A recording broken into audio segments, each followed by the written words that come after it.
Hey everyone, welcome back. Today I'm going to answer some of the most asked questions in the comments section of my videos. And many of these questions evolve around themes such as MBA admissions, MBA life and recruiting in general, and also life of an international student in the US, and also working in the tech industry.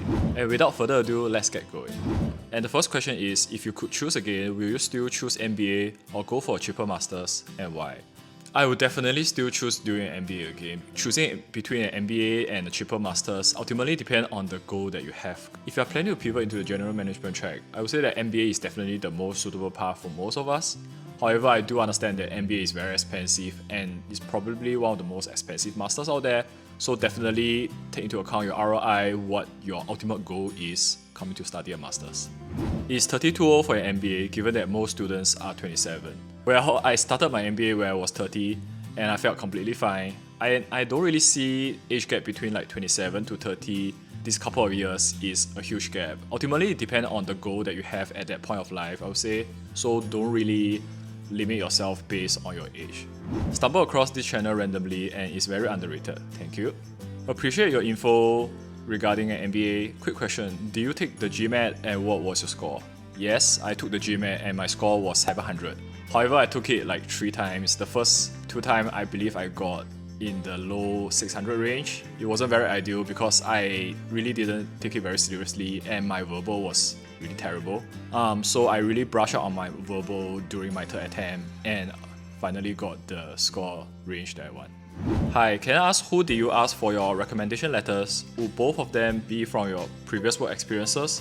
Or were there professors that you could ask? Honestly, I don't really know that whether there is a hard and fast rule on recommendation letters, but from what I heard, it's generally recommended that it come from your previous work experiences, and ideally, they were managers who managed you before. For my case, one of my recommendation letter came from my direct manager, and my second recommendation letter was written by a co-worker whom I work very closely with. How do you make friends and establish deep relationships with cohort? Was it tough? At least I see it as a challenge in the tech program, mostly because I'm not finding my kind of people. It's indeed pretty difficult for international students in general to establish very deep connections with the cohort. Firstly being, we are just in the minority, right? And being foreigners in a new country, it typically takes time for us to really understand the culture, really build meaningful relationship with the students there. But from what I've seen, people generally tend to gravitate towards people with similar backgrounds. So if you are an international student, the high chance that you will end up be hanging out with your international student cohort as well. How do you fund? Well, I took a student loan. Can you share which loan bank you take? Is there one without the need for guarantor? The loan that international students typically take are either Quorum or Prodigy. So both of them have, if I'm not wrong, have pretty similar interest rates. I ultimately took Quorum because it collaborated with Cornell and make the overall administrative process easier for me. But definitely connect with your school. I'm sure the school admissions team will be able to provide more guidance on the recommended loans for international students. How much time I need to pay the loan? It depends on individuals, I would say, but generally speaking, I believe most people can finish paying off their loan somewhere between 2.5 to 3 years after they have started work post-MBA. Of course, it also depends on individual salary, which industry you go to, and also whether you are in a hurry to pay off your loan. Generally speaking, for international students, because our interest rates are higher, usually we want to pay off our loan as fast as possible. Thanks for the very helpful videos. Thanks for watching as well. I'm just curious about that you have MBA degree from Cornell, so you can quite easily get into investment banking. This statement is not true at all. It is not easy to get into any job post-MBA. It takes a lot of grind, a lot of hard work, a lot of dedication, and also a bit of luck to get the post-MBA job that you want. Why do you prefer working as a financial analyst at FAANG instead of IB? And can you make a comparative video on the two industries? First of all, I don't think international students like me even have the luxury to choose. Typically, we just take whatever job that we can secure. But in terms of area of focus, I definitely focus a lot more on recruiting in the tech industry. Firstly because the work-life balance is better. I don't think the work life in IB will be sustainable for me. Of course, going to tech instead of IB, you kind of have to sacrifice a bit in terms of the pay, But ultimately, it depends on what is the life post-MBA that you are looking for. What is your take on recruiting during your second year? So I personally did not recruit in the second year because I secured a return offer from my internship, but I've personally coached a lot of classmates who were recruiting in their second year. Generally speaking, recruiting in the second year is a lot less structured, it's more self-driven, and ultimately it's definitely harder because most of the companies who come to on-campus recruiting, they focus more on internship recruiting. Therefore, recruiting in the first year for internship, there's generally more structured guidance from the school and more resources really available. So my general advice would be to try to do as well as you can for your internship recruiting so that you won't need to recruit in the second year. But it's not to say that if you have to recruit in your second year, you are doomed. That's not the case. I have seen classmates who have secured a really nice offer from full-time recruiting. But given it's more self-driven, you kind of have to do more personal networking and understand that for full-time recruiting, many of the companies hire just in time. So it's very possible that you are still in the recruiting phase 2, 3, 4 months leading up to your graduation. How do teetotalers manage without drinking alcohol in social gatherings? I don't really know what teetotaler is, but to answer your question, I don't drink at all and I'm completely fine. This is kind of a myth in MBA whereby you have to drink in order to build your network and kind of socialize with others. At least from my experience, it's completely not true. I mean, there are social gatherings with your classmates whereby people hang out and drink, but ultimately when you are at a social gathering, honestly, nobody cares whether you drink, not drink, or what you are doing.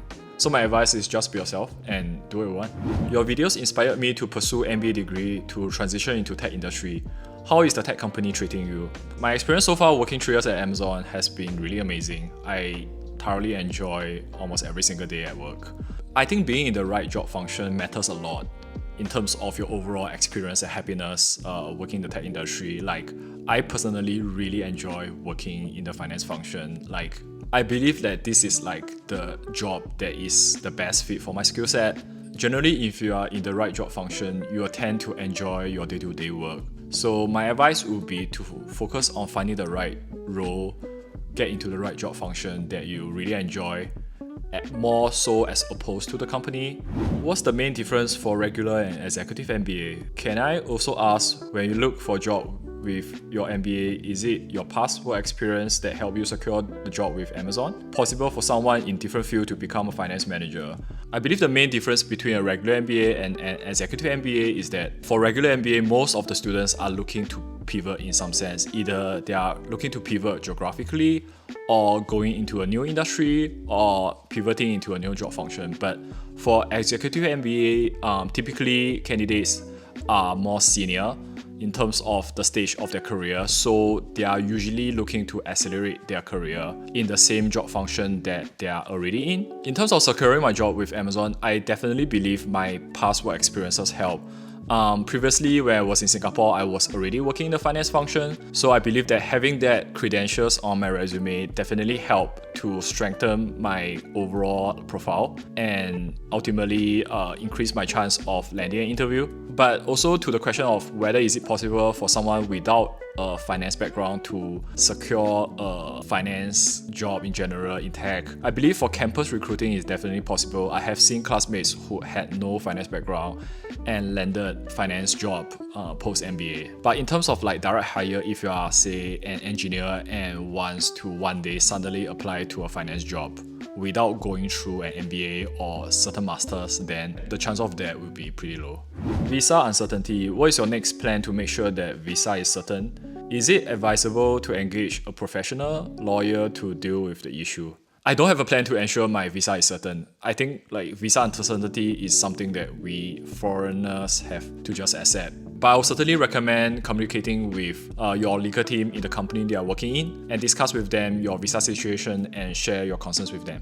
How are the risks, for example, after 3 years OPT where we need to go back to a home country for us Asians who don't have work authorization in the US? And what are your recommendations to mitigate them? What I see most of the international students, they started their post-MBA job via OPT and then they will also enter the H1B lottery. So if they are lucky and was able to secure H1B visa via the lottery, then people will tend to switch from OPT to H1B. So this is like the most common scenario I have seen amongst my classmates.